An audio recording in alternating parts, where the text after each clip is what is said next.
We're very lucky to be joined by Mr. Vikas Swarup, who's in London just for about 1.5 days to promote his latest book.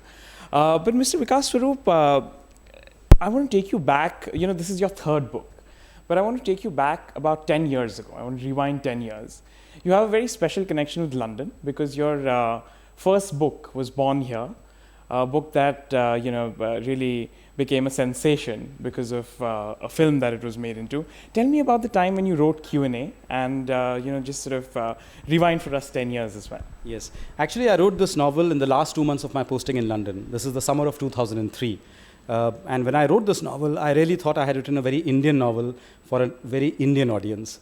I had no idea that one day the novel would get translated into 44 languages, would get made into an audio book, a radio play, and of course, this film called Slumdog Millionaire.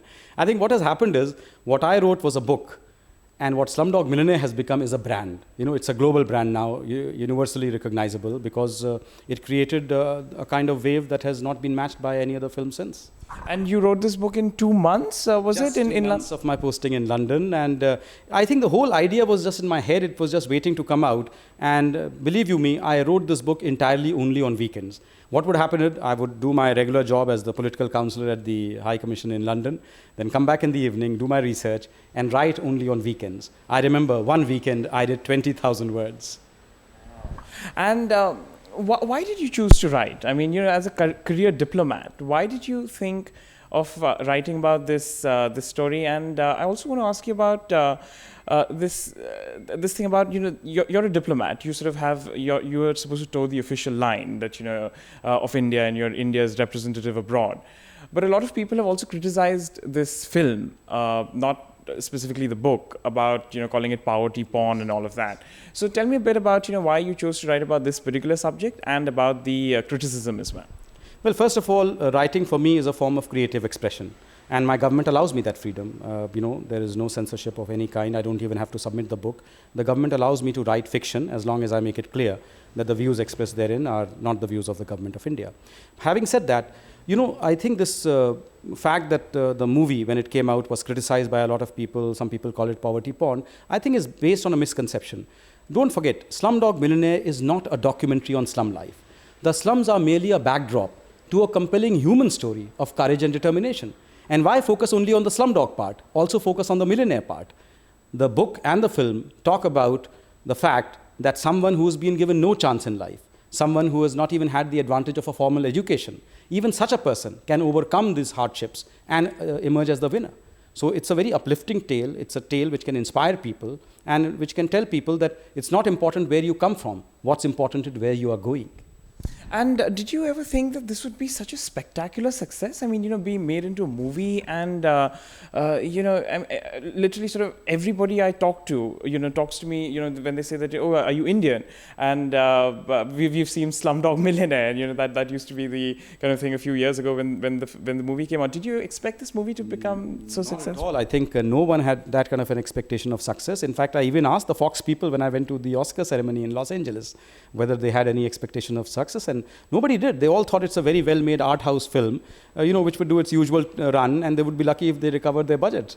But this film actually, from day one, it started wowing not just the critics, but also the audiences. And it's one of those rare films which has met with universal acclaim. People have loved it, and the critics have loved it also. And Jai Ho, for a time, became the global anthem of the world, so to speak. I heard it playing in Milan, catwalks, in American shopping malls. It was all over the place.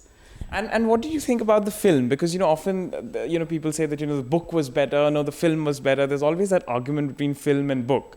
What did you think about the criticism that actually the book may be better, and which one do you prefer? Well, that's a very tricky question. A very famous Bengali writer who I shall not name also faced the same question. One of his books was made into a film by none other than the legendary Satyajit Ray, and he was asked exactly the same question. Your book is now a film. What do you think about it? And he thought about it, and then he said, giving permission for your novel to be made into a movie is a bit like giving your daughter away in marriage. The first thing that happens is your daughter gets a new surname. So Q&A gets remarketed as Slumdog Millionaire. The second thing he said is, you're saddled with a son-in-law, namely the film. And then he said, remember, in India, we never ever speak ill of our son-in-law in public. So don't expect me to criticize Slumdog Millionaire or to tell you how it is different from my book. I will not complain how in the film they show a slum dog can start accessing Google and start speaking English. I think what we have to accept is that Slumdog Millionaire works as a film. You know, in a film, there is a certain suspension of disbelief. You accept certain things will happen. In a book, the reader will not be so forgiving. You know, they'll just chuck the book away if they feel that you're not if you're not being accurate about what you're depicting. But initially, you weren't very happy about this being remarketed as, about this new surname, were you? Absolutely, you are absolutely right. In fact, I even said that, do I need to consult a lawyer? How can they change the title of my book? But then I was told very politely by them that what they are bringing out was the film book tie-in edition. And that edition is actually primarily marketed at those who have no idea that a book of this title exists. These are people who go to a movie theater, they watch a movie, then they walk into a bookstore and say, give me Slumdog Millionaire. If at that point, there is no book called Slumdog Millionaire, then I was told that your story will not be told, your book will not be sold. So what do you want? You want to be a purist, or you want your story to reach as many people as possible? So once they explained in those terms, I consented and I said, yes, I think it's a good idea, because we all know that many more people see films than read books.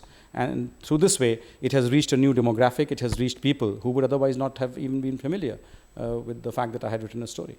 Mr. Swarup, I want to then fast forward. I mean, this absolutely spectacular success of your first book, which becomes, a movie. After that, you decided to write another book, Six Suspects. And what's going on with that? Because has that been converted into film as well? Is it expected to become a film? What's the status of that? Yeah, just today, I've had a lunch at BAFTA with the producer of that film, Paul Raphael. And he has confirmed to me that an Argentinian director, a very hotshot Argentinian director called Pablo Trapero, has now been confirmed to helm that project. They are working on the final script as we speak. And in fact, Paul and Paul Raphael and Pablo Trapero want to start shooting early January next year. Are you expecting this film as well to become a, all-out Oscar-winning movie, or what are your expectations? Look, we cannot think that every book that I write, which gets made into a movie, will achieve the same success as Slumdog Millionaire. I think Slumdog Millionaire, was a movie for its own time, and Six Suspects will be a different kind of a film altogether. But I think all the ingredients for a blockbuster, all the ingredients for an engaging story which can keep the audience wrapped are there, and it all depends on how it is executed. I want to ask you about this. I mean, you wrote your first book, it became a movie. You've written your second book, it's become a movie. Do you write for books to become movies? Is this incidental, or is this coincidence, or do you write with an idea that, hey, actually, I'd love for this book to become a film one day? No, I only write as a, what I write are books. I have no idea or any conception that the book will become a film. If that was the case, why would I write a whodunit, which I did in my second book, Six Suspects? Because you know that a whodunit is the most difficult book to film. I mean, in a book, you can disguise a murderer, but how do you disguise a murderer in a film? Everything is in your face. So I would never have written a book like that if I had thought that one day this will become a movie. No, so what I write, when I write, I try to write the best book that I can write. Yes, many people do tell me that what I write is very visual. It allows the entire image of that scene to be created in the reader's head. And maybe that makes it easier for the book to transition to the film. But if I really was that much interested in the cinematic medium, then I should be writing screenplays, which I'm not. I'm writing very much books. And the fact that they do become films is something which is incidental and something which is good. And somebody asked you that, do you visualize this becoming a movie one day? Well, and, this is while addressing an audience just a short while ago, and you sort of gave a, humorous response to that. Tell me a bit about that. Well, BBC asked me this question that they asked me in the context of Q&A, that when you were writing Q&A, could you visualize it as a film? And my answer was, I couldn't even visualize it as a book. Because don't forget, I was a first-time writer, complete greenhorn. I had not been to any creative writing workshop. I didn't have English literature as my subject. I was just a bit of creative improvisation, a bit of jugaad, you might call it. And I had no expectation of success. So I had no expectation it would even be published as a book. How could I even start imagining it as a film?